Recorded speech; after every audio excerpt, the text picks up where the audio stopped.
जय हिंद। चलिए आज हम लोगों के पॉलिटी का दूसरा क्लास है जिसमें हम लोग सीख रहे हैं संविधान और उसके भाग, उसके अनुच्छेद क्या क्या हैं।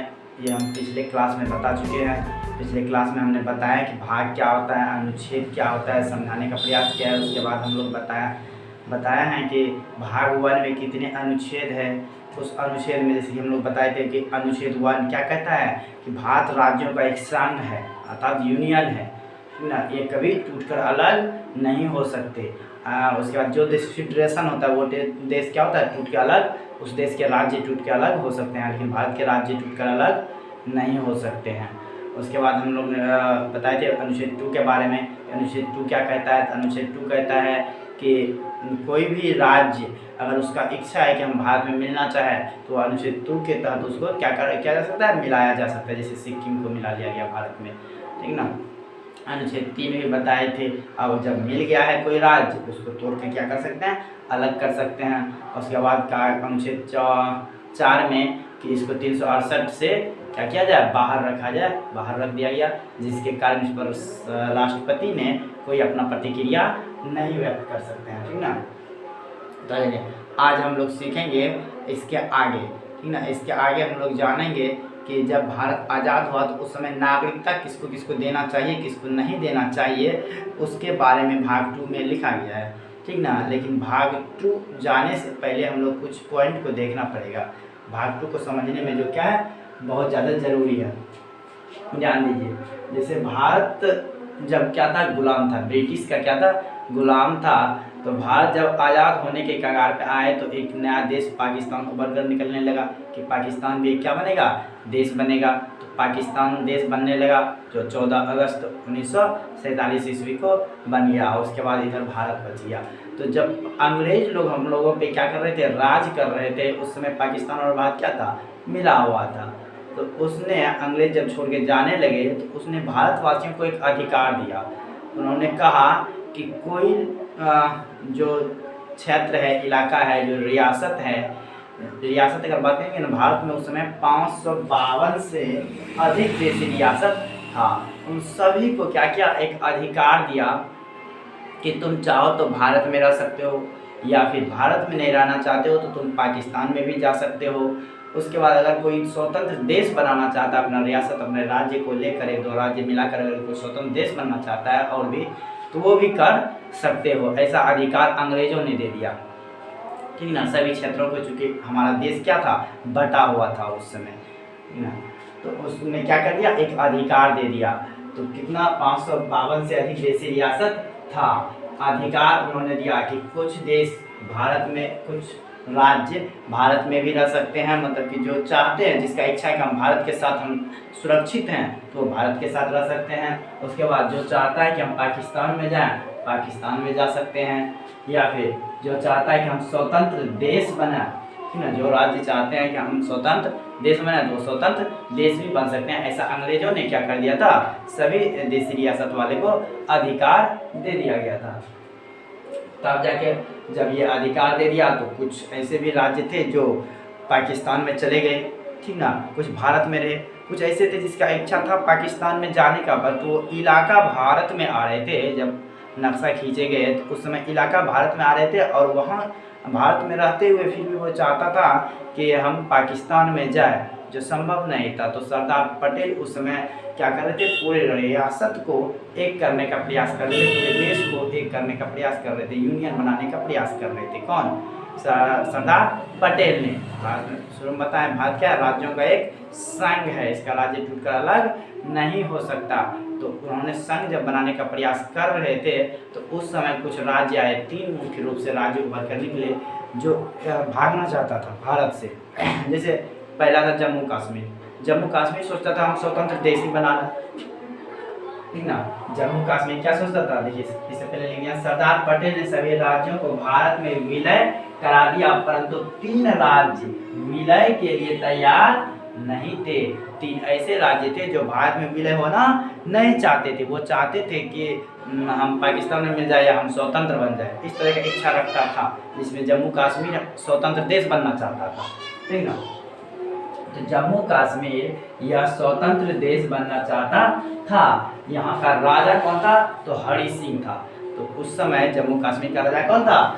हरि सिंह थे। और उनका प्रधानमंत्री कौन थे? तो शेख अब्दुल्ला था। राजा हरि सिंह, याद रखिएगा, जम्मू कश्मीर का राजा कौन था? हरि सिंह। और प्रधानमंत्री शेख अब्दुल्ला था। उसी बीच जब पाकिस्तान क्या हो गया? भारत से 14 अगस्त 1947 ईस्वी को भारत से क्या हो गया? वो अलग हो गया। भारत 15 तारीख को आज़ाद हो गया। जिसके बाद 15 तारीख को हम मनाते हैं स्वतंत्रता दिवस। तो पाकिस्तान वाले ने क्या किया? देखिए, पाकिस्तान का इरादा शुरू से बहुत गलत था। वहाँ का जो जिन्ना साहब था वो बहुत खच्चर किस्म का आदमी था, ठीक ना। तो वो क्या पाकिस्तान का तमाम किए, पाकिस्तान तो वो बना भी लिए, ठीक है, पाकिस्तान बन भी गया। चलो इसी तरह से भारत के नेता लोग उस समय के जो शिक्षित आदमी थे वो मान गए, चलो पाकिस्तान बनिए, कोई बात नहीं, अच्छे से रहो तुम भी, हम भी अच्छे से रहते हैं, बसरते। लेकिन पाकिस्तान वाला का इरादा देखिए कितना था खच्चर, गलत इरादा था कि वो जम्मू कश्मीर को लेना चाह रहा था, जिसमें जम्मू कश्मीर स्वतंत्र देश बनना चाहता था। भारत वाला का कोई दबाव उस पर नहीं पड़ा कि ठीक है तुम स्वतंत्र देश बनना चाहते हो, बन सकते हो, कोई दिक्कत की बात नहीं है। तो पाकिस्तान का इरादा क्या हुआ कि जम्मू कश्मीर को स्वतंत्र देश ना बनने दें, बल्कि वो हम अपने काबू में कर लें। तो उन्होंने क्या कर दिया? पाकिस्तान ने घुसपैठी कराने लगे जम्मू कश्मीर में। जम्मू कश्मीर में उन्होंने अपना फौज, अपना आतंकवादी जो भी है भेजने का प्रयास करने लगे। तो पाकिस्तान के इशारे पर कश्मीर में क्या होने लगे? घुसपैठ होने लगी, जिसके कारण 26 अक्टूबर 1947 ईस्वी को कश्मीर विलय पत्र पर हस्ताक्षर कर भारत का अंग बन गया। यानी जब पाकिस्तान वाले ने घुसपैठ कराने लगे, यानी वहाँ के राजा हरि सिंह जो थे उसको जब बहुत ज़्यादा कष्ट होने लगी, उसके राज्य में घुसकर लड़ाई दंगा फसाद सब करवाने लगे। कहाँ के लोग? पाकिस्तान के इशारे पर, पाकिस्तान के जो मंत्री लोग थे उन्होंने ऐसा करवाने लगे। तो वहाँ के आदमी ने सोचा, वहाँ के राजा लोग सोचा, राजा जो था हरि सिंह, उन्होंने सोचा अगर इस तरह से दंगा फसाद होता रहा तो हमारा राज्य नहीं बचेगा, हमें बहुत सारी दिक्कतें हो जाएगी, हो सकता है हमारा राज्य छीना जा सकता है, ठीक ना। तो इस डर के वजह से अपने पूरे जम्मू कश्मीर को सुरक्षित रखने के कारण उन्होंने मदद मांगने के लिए पहुँचे। प्रधानमंत्री जो थे उस समय के प्रधानमंत्री कौन थे? भारत के जवाहरलाल नेहरू, उसके पास पहुँचे। तो उन्होंने कहा कि हम मदद करेंगे, ठीक ना। आपको जो है ना इससे भी बात करना पड़ेगा जो उस समय के गृह मंत्री थे सरदार वल्लभ भाई पटेल, क्योंकि सरदार वल्लभ भाई पटेल ने ही क्या कर रहे थे? पूरे राज्य को एकत्रित करने का, जो विदेशी रियासत थे उसको एक करने का प्रयास कर रहे थे, ठीक ना। तो उससे जब बातें हुई, सब मंत्रियों से बात हुई हरि सिंह का, तो उसके सामने एक प्रस्ताव रखा गया हरि सिंह के सामने कि हाँ हम आपका मदद करेंगे, बस एक शर्त पे आपका मदद करेंगे कि जब आप अपने जम्मू कश्मीर को विलय पत्र पे आप साइन करके दीजिएगा कि हाँ हम जम्मू कश्मीर को अब भारत में मिला रहे हैं, अर्थात आप अगर भारत में मिलाइएगा जम्मू कश्मीर को तभी हम आपका क्या करेंगे? मदद करेंगे। यहाँ के मंत्री लोग, यहाँ के मतलब कि प्रधानमंत्री जो थे, गृह मंत्री थे, उन्होंने ऐसा प्रस्ताव उसके सामने रखा। किसके सामने? हरि सिंह के सामने। तो हरि सिंह थोड़ा संकोच में पड़े, लेकिन कुछ समय के बाद उन्होंने अंतिम डिसीजन ले लिया कि हाँ ठीक है, हम पूरे जम्मू कश्मीर को क्या करते हैं? आपको सौंपते हैं, यानी विलय पत्र पे साइन करके उन्होंने दे दिया। क्या तारीख को विलय पत्र पे साइन करके दिया? 26 अक्टूबर 1947 ईस्वी को उन्होंने विलय पत्र पर साइन करके दे दिया कि हम जम्मू कश्मीर को क्या करते हैं? भारत में मिला देते हैं, ठीक ना। तो मिला दिया जब, तब जाके यहाँ क्या पुलिस आर्मी जो होता है, यहाँ के नेता लोग भेजे, वहाँ पे लड़ाई होने लगी। किससे? पाकिस्तान से। जो पाकिस्तान के घुसपैठी वहाँ के पुलिस हैं, जो वहाँ के आतंकवादी थे, वो जम्मू कश्मीर में आके दंगा फसाद कर रहे थे। तो जब दंगा फसाद बहुत ज़्यादा हो रहे थे तो उसको रोकने के लिए कौन पहुँचे? तब भारत के पुलिस, भारत के सैनिक वहाँ पे मदद के लिए पहुँचे। किसके मदद के लिए? जम्मू कश्मीर की मदद के लिए। तो वहाँ पे बहुत सारे लड़ाइयाँ हुई, लड़ाई होते होते अंत में क्या हुए?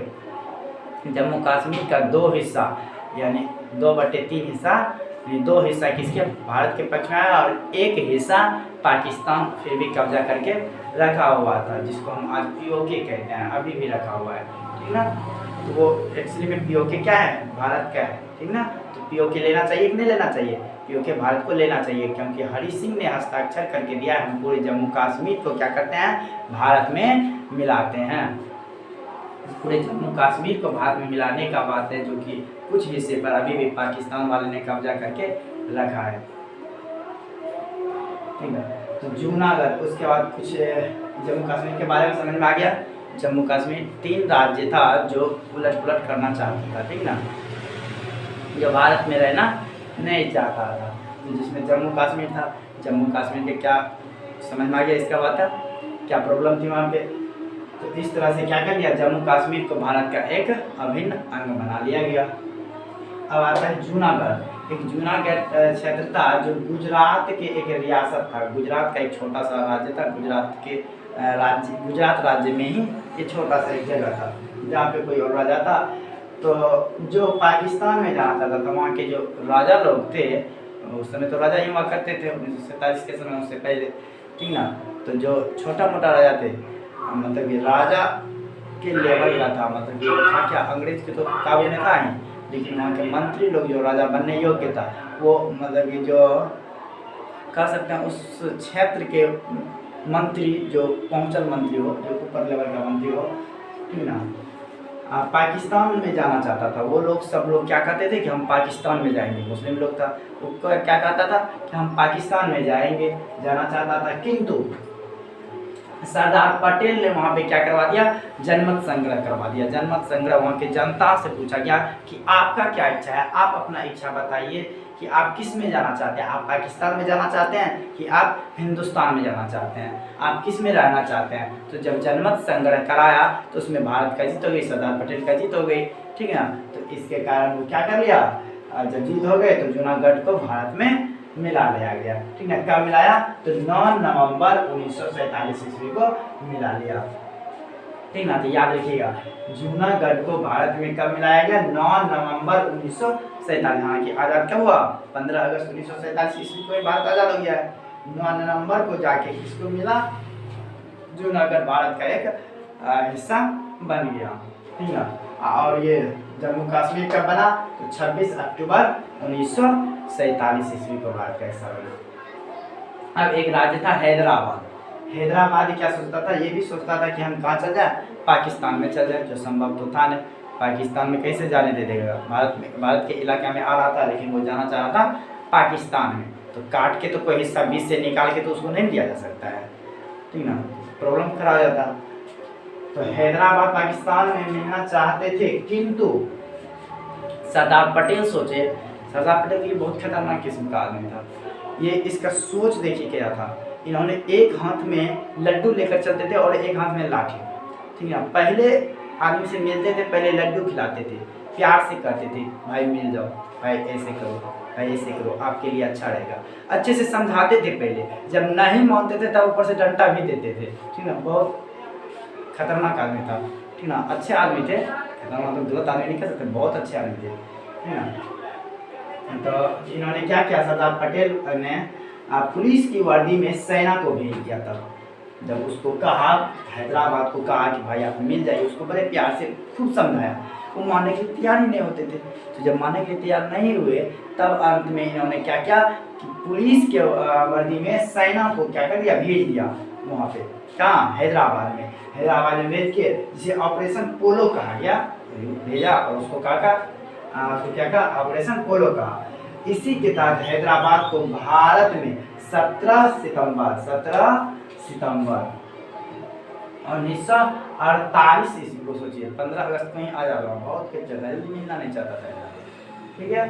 तो 15 सितंबर 1948 को क्या कर लिया, मिला लिया गया भारत में, ठीक ना। तो इस तरह से हैदराबाद भी क्या हो गया, भारत का एक हिस्सा बन गया और खुशहाल अब अच्छा से रहता है, सब कोई दिक्कत नहीं है। हैदराबाद वासियों को क्या दिक्कत, कोई दिक्कत नहीं है, अच्छा से रहता है। पाकिस्तान में चला जाता तो जान ही रहे हैं पाकिस्तान कितना खतरनाक देश है, ठीक ना, तो बर्बाद करके रख देता है में इसको। तो हैदराबाद क्या है, आप देख रहे हैं पाकिस्तान क्या किया, पूर्वी बंगाल को देखिए, जो पूर्वी पाकिस्तान था, ठीक है, पूर्वी पाकिस्तान था, वो क्या बन गया, एक बंगाल बन गया। उसके बंगाल के साथ, जो बंगाल था पूर्वी पाकिस्तान कहलाता था, उसके साथ बहुत ज़्यादा अन्याय करने लगे, जिसके कारण 1972 में लड़ाई वड़ाई हुआ और उसको क्या किया, स्वतंत्र करवाया गया। स्वतंत्र करवा के अभी बांग्लादेश बन गया है ना। शेख हसीना वहाँ की प्रधानमंत्री है, महिला। नागरिकता, अब देखिए, अब इस तरह से जब भारत हमारा एक अखंड देश तो जो था वो इतने बड़े राज्य में, इतने बड़े क्षेत्र में सीमित रह गए, ठीक ना। तो अब बचा कि पाकिस्तान भी अलग हो चुका है, जो पूर्वी पाकिस्तान भी इधर बन गया। बांग्लादेश बहुत बड़े इलाके में थे, उसको तोड़ दिया गया अंग्रेजों लोग ने पश्चिम बंगाल और पूर्वी बंगाल में। तो जो पूर्वी बंगाल था वो बन गया था पाकिस्तान, ठीक ना। तो ध्यान दीजिए, तो इस तरह से जो इलाका भारत के पास था, जो इलाका आज़ादी के बाद भारत को मिला, ठीक ना, उस इलाके में अब भारत का कौन नागरिक रहेगा, कौन नहीं रहेगा, इसके बारे में इसमें चर्चा किया गया। तो भाग 2 में चर्चा किया गया कि अब भारत में कौन आदमी रहेगा, भारत का नागरिक कौन होगा। तो इसके बारे में डिटेल में भाग 2 में बताया गया है, ठीक ना। अनुच्छेद 5 से 11 तक में इसी सब बातों को लिखा गया, तो उस सब को भी आगे हम सीखेंगे। अभी अब ध्यान दीजिए, नागरिकता सबसे पहले किसको कहते हैं, नागरिकता होता क्या है, ध्यान दीजिए। नागरिकता कहते हैं कोई भी देश अपने मूल निवासियों को, यानी कोई भी देश, जो देश जैसे भारत देश बना, तो भारत देश उसके मूल निवासी, वहाँ पे जो रहने वाले आदमी हैं, उसको क्या करता है, एक विशेष अधिकार देता है कि तुम भारत के नागरिक हो, भारत में रहो, भारत में काम करो। इस तरह से मतलब कुछ अधिकार देता है। उस अधिकार को ही हम लोग क्या कहते हैं, नागरिकता कहते हैं। अधिकार के रूप में आपको एक सबूत दे देता है, जैसे पैन कार्ड हो गया, आधार कार्ड हो गया, पहले परिचय पत्र चलता था, ठीक ना। इस तरह से बहुत सारे सबूत आपको दे दिया जाता है कि आप कहाँ के नागरिक हैं, भारत के नागरिक हैं। अधिकारों को ही नागरिकता कहते हैं। और भारत में एकहरी नागरिकता है। एकहरी नागरिकता का क्या अर्थ हुआ? एकहरी नागरिकता का अर्थ हुआ कि आप जो है ना, एक ही नागरिकता रख सकते हैं वो देश का, ठीक ना। तो आप यहाँ पे देश का ही नागरिकता दिया जाता है। यहाँ पे किसी राज्य का नागरिकता नहीं होता। जैसे बिहार राज्य अपना आधार कार्ड नहीं चलवा सकता है, ठीक ना। उसको कोई अधिकार नहीं दिया गया है कि भारत अपना क्या करे, आधार कार्ड, भारत तो चलाएगा, बिहार अपना आधार कार्ड नहीं चला सकता है, ठीक ना। तो एकहरी नागरिकता का अर्थ समझ रहे होंगे आप। एकहरी नागरिकता यानी सिर्फ एक ही नागरिकता दिया जाता है, जो भारत के द्वारा दिया जाता है। यहाँ पे कोई राज्य, इससे पहले जब 2019 से पहले 2019 से पहले जब तक 370 धारा को जम्मू कश्मीर से नहीं हटाया गया था, उससे पहले 370 धारा में उसको जम्मू कश्मीर वासियों को एक अधिकार था कि वहाँ के आदमी का एक नागरिकता के रूप में एक कागज़ अलग से भी दिया जाता था जम्मू कश्मीर वासियों को, ठीक है। भारत का भी नागरिकता चलता था, जम्मू कश्मीर का अलग से नागरिकता वहाँ पे चलता था। बस जब से 370 धारा हटका 5 अगस्त 2019 को 370 धारा हटकाया गया, ठीक ना। 370 में 35 से इस तरह से हटकाया गया है। उसके बारे में थोड़ा डिटेल से पढ़ना पड़ेगा, ठीक ना, पढ़िएगा तब पता चलेगा, ठीक है। तो जब हटकाया गया उसको, 370 बहुत बड़ा चीज़ है, ठीक ना। उसमें कुछ ही चीज़ों को हटकाया गया, अभी भी कुछ लागू है, ठीक है। तो जब हटकाया गया उसके बाद वहाँ क्या हुआ, एकहरी नागरिकता लागू हो गई। जम्मू कश्मीर को केंद्र शासित प्रदेश बना दिया गया। पहले क्या था, एक जम्मू कश्मीर एक राज्य था भारत का, उसको केंद्र शासित प्रदेश बनाया गया। तब एकहरी नागरिकता उसी को कहते हैं, जो एक नागरिकता। और ये नागरिकता कहाँ से लिया गया है, ब्रिटेन से लिया गया है। सोचिए, जो हम लोगों के ऊपर राज किया वहीं से नागरिकता उठा के लाए हम लोग। कहाँ से नागरिकता, ब्रिटेन से लाया, ठीक ना। तो हम लोगों का नागरिकता, जो नागरिकता का दिया गया अनुच्छेद 5 से 11 तक, ये कहाँ से लाया गया है, तो ब्रिटेन के संविधान से लाया गया है, ठीक ना। नागरिकता होने के कारण पैन कार्ड, आधार कार्ड, etc हो सकते हैं। गैर नागरिक को नहीं। गैर नागरिक मतलब जो दूसरे देश का नागरिक है उसको पैन कार्ड नहीं दिया जाएगा, उसको आधार कार्ड नहीं दिया जाएगा। जो गलत ढंग से भारत में रह रहे हैं, नुका चुरा के रह रहे हैं, ठीक ना, तो उसको ये सब चीज़ें नहीं दी जाएगी, ठीक ना। तो यहाँ तक हम लोगों ने सीखा। इसके बाद है कि नागरिकता का अनुच्छेद 5 क्या कहता है, ठीक ना। नागरिकता संबंधी नियम किसमें है, अनुच्छेद 5 में, अनुच्छेद 6, अनुच्छेद 7, अनुच्छेद 11 तक है। तो इसमें हम लोग सीखेंगे नेक्स्ट क्लास में। आज मुझे विश्वास है यहाँ तक आपको समझ में आया होगा। आपको ये वीडियो देखने के लिए बहुत बहुत धन्यवाद। जय हिंद।